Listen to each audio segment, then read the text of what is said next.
Oh, fuck. I am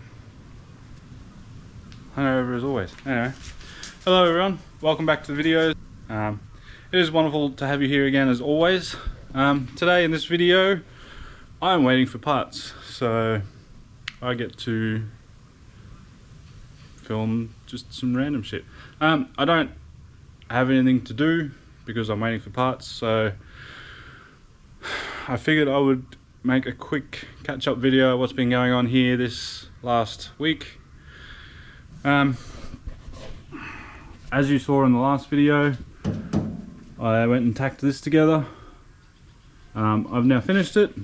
I've spent a bit of time off camera and gone and finished it. It's all fully welded around all the bars. I added in an extra brace on either side because I figured if I'm going to be mounting the track locator either off here or around in this area or something, having a bit more strength isn't going to hurt.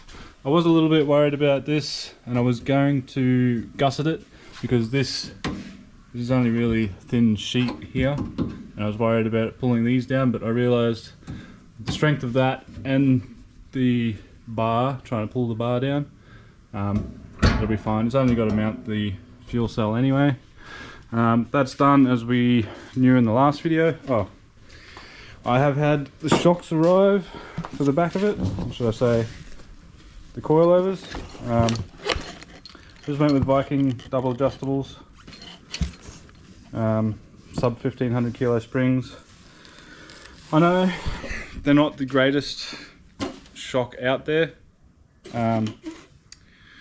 but for me they're perfect because they were affordable, so I went and got a set of those. I also had a pair of axles show up. These are the billet 35 spline. They're a cut to length axle, so I got to cut them to length, as well as some bearings. I've got some Tinkin bearings there for them. Got a set of turbo manifolds ready to go out to a customer hopefully this week. Got another set of turbo manifolds there to do, but I've been busy spending my time. Actually got a reverse plenum there I got to do as well. I've been spending most of my time trying to get a, if you follow me on the Facebook page, you will have seen some posts I've been making about that. If you don't follow me on the Facebook page, you probably should. I use it to post bits and pieces of what's going on, what I'm up to, as much as I can. So I'll give you guys a rundown on that in a minute. But yeah, as far as the 9-inch stuff goes, I wanted to make a video fitting the shocks and the 9-inch housing back into the car and working on the track locator, but I'm still waiting for the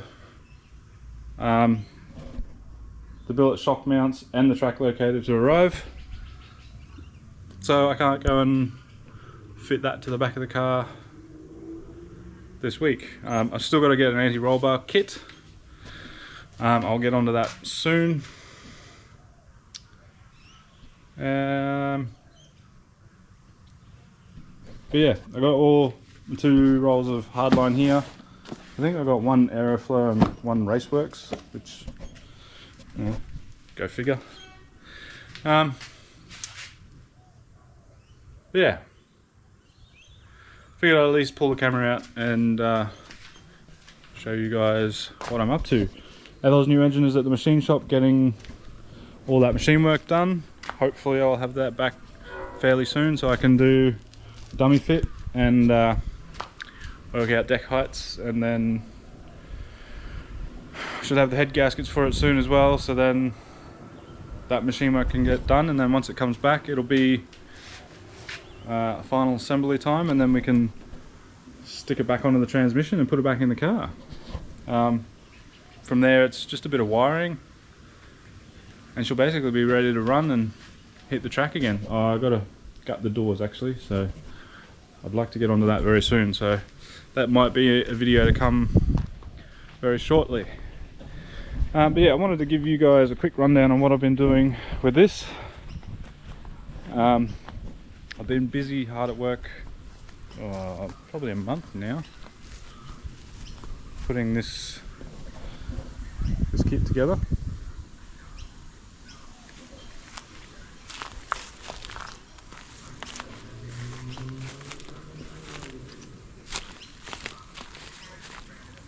So this is a kit that I've put together that is going to be available for sale on the Facebook page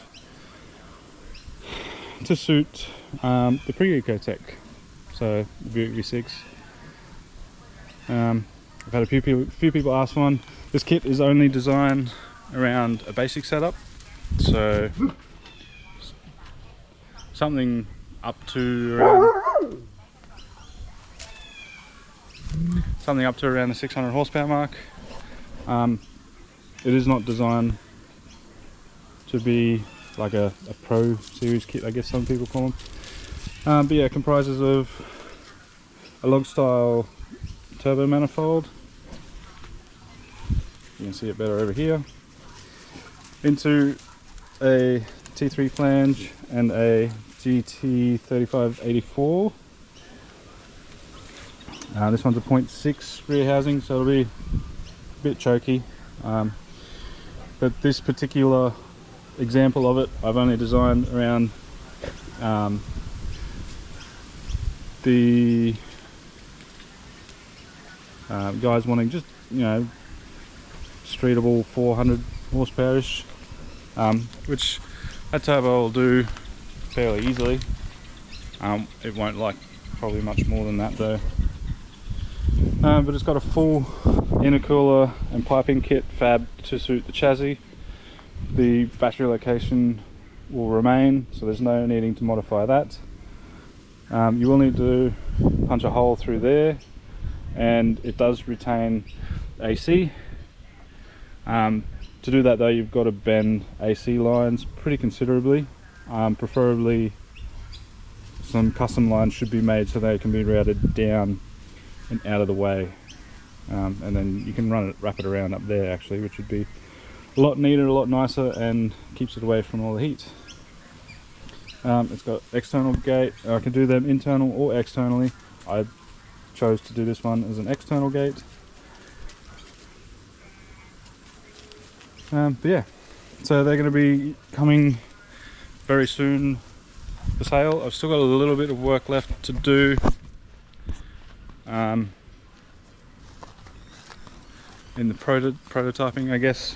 It will come with the downpipe, which drops just down there at the bottom of the firewall.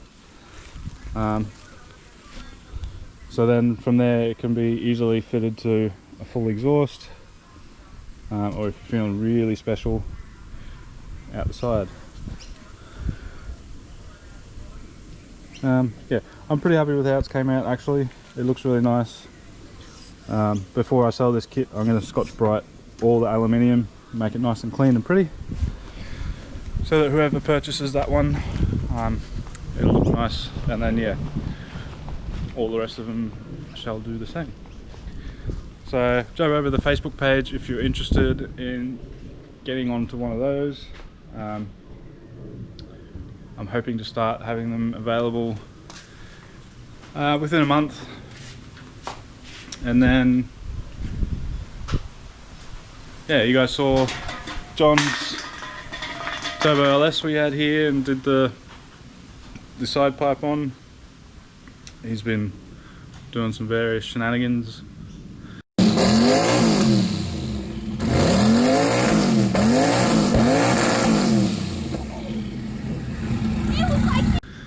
In it recently. It'll be going to the dyno soon, so I'll try and get some videos of that. I had a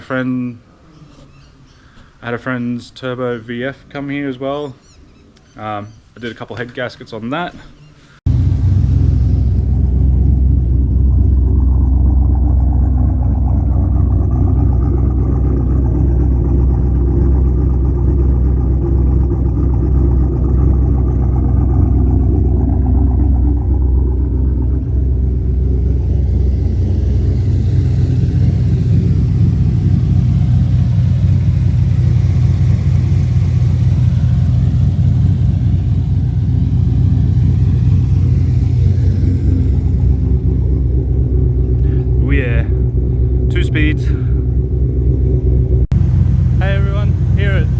move performance.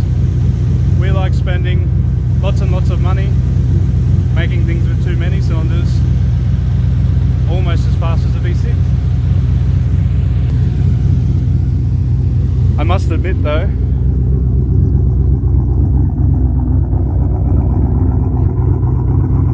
it does sound nice when they don't move. So that was a pretty cool rig. So yeah, been bloody busy. Yeah, I just wish I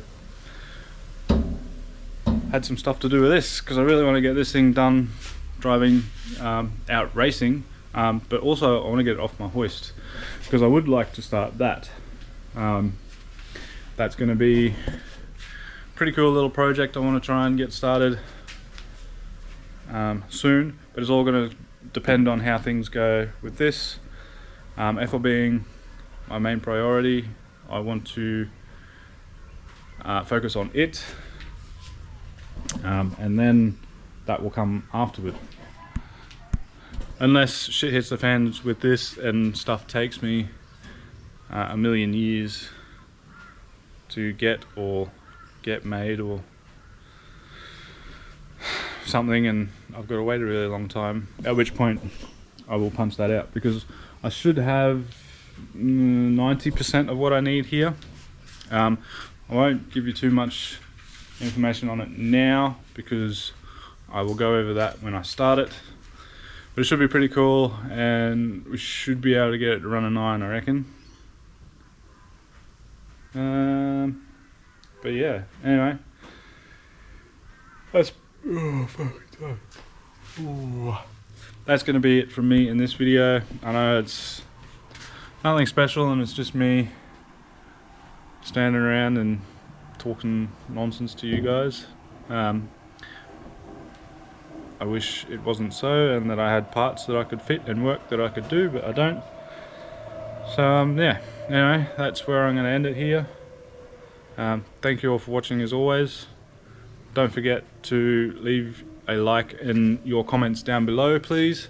I really appreciate it. Jump over to the Facebook page if you want to jump onto getting one of those pre-ecotec kits underway. And yeah. Oh, excuse me. Other than that, next video we'll be back at it and full steam ahead with this thing, because I will have hopefully some front wheels and then this track locator and shock brackets, so then we can